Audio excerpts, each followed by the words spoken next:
সালামু আলাইকুম। ইসলাম সম্পর্কে আমার খুব বেশি ভালো ধারণা নেই, তবে মাঝে মাঝে একটু জানার চেষ্টা করি। যেহেতু আমি কোনো দায়ী না অথবা কোনো মুফতি না, সো আমার কথায় হয়তো সামান্য ভুল ত্রুটি থাকতে পারে।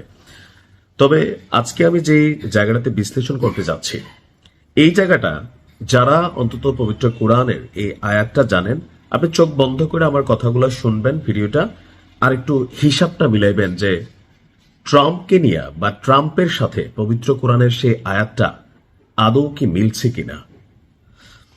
পবিত্র কোরআনে একটা আয়াত আছে, সূরা আল বাকারার আয়াত নাম্বার হচ্ছে 11। তো বাংলা অর্থটা সেরকম, যখন তাদেরকে বলা হয় তোমরা পৃথিবীতে অশান্তি সৃষ্টি করো না, তখন তারা বলে আমরা তো শুধু শান্তি স্থাপনকারী।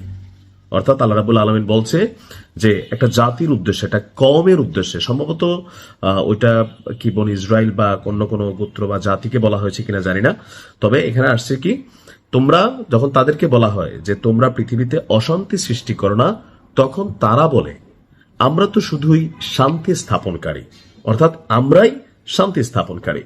তো এই আয়াতের সাথে ট্রাম্পের কানেক্টিভিটিটা কোথায়? আসুন, গেল 2 থেকে 3 দিন আগে আমেরিকার একটা গণমাধ্যমকে দেওয়া সাক্ষাৎকারে ট্রাম্পের একটা বক্তব্য ছিল যে আমি নিজেকে শান্তির দূত মনে করি।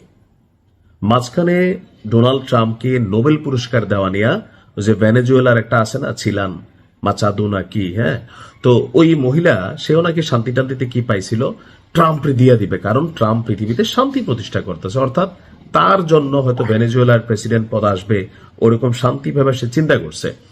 বা এবারও নোবেল দেওয়ার সময় ট্রাম্প মনোনয়নে আগাই গেছিল অনেক দূর, বাট সামহাউ নোবেল কর্তৃপক্ষ যারা আছেন তারা পরবর্তী সময়, নরওয়ের সেই কর্তৃপক্ষকে আমি ধন্যবাদ দিই যে ট্রাম্পকে সেখান থেকে সরিয়ে দেওয়া হয়েছিল।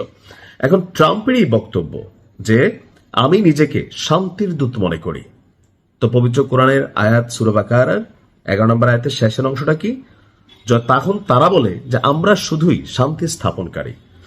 আজকের দিনে ডোনাল্ড ট্রাম্প রাষ্ট্র ক্ষমতা নেওয়ার পরে আপনি দেখেন পৃথিবী জুড়ে কতগুলো যুদ্ধ চলছে।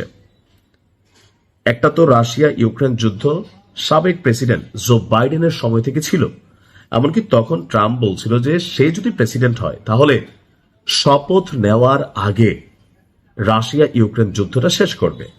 ইভেন ফিলিস্তিন ইস্যুতে তার বক্তব্য ছিল একরকম, এটা মুসলিম ভোটারদের টার্গেট করে বক্তব্য দিয়েছিল। এমনকি বাংলাদেশের অনেক মানুষ আপনার ধর্মীয় পয়েন্ট অফ ভিউতে মনে করছে না যে ডোনাল্ড ট্রাম্প সে হয়তো শান্তি স্থাপন করবে বা যুদ্ধগুলা বন্ধ করবে, কিন্তু সে আসার পর ফিলিস্তিন ইস্যুতে যতগুলো সিদ্ধান্ত হয়েছে আত্মঘাতী, আর এই আত্মঘাতী সিদ্ধান্তে সবচেয়ে বেশি পোষ্য, হ্যাঁ থাকে না, মেও মেও করা, ঘেউ ঘেউ করা, আরব রাষ্ট্রগুলা সবার আগে বশ্যতা স্বীকার করেছে।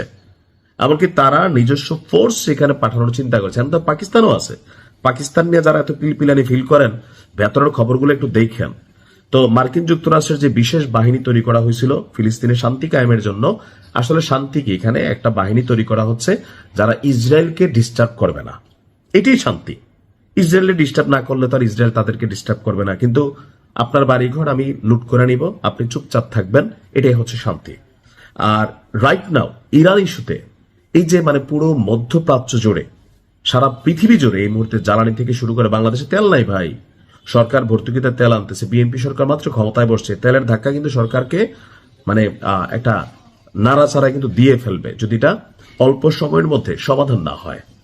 তো ট্রাম্পরাই আসলে সেই মানুষগুলা, যে আমরা হয়তো কোরআনিক ভার্সনগুলোকে বা আয়াতগুলোকে ভাবতাম যে অনেকেই হয়তো আমরা বলি আর কি মুখে মুখে, কিন্তু অন্তরে মনে তো আরে হয়তো কোরআনে লেখছে আর কি, কিন্তু আসলে যত দিন যাবে এরকম নিদর্শন বা প্রাণীগুলো আমাদের চোখের সামনে আসবে। ভালো থাকুন, আসসালামু আলাইকুম।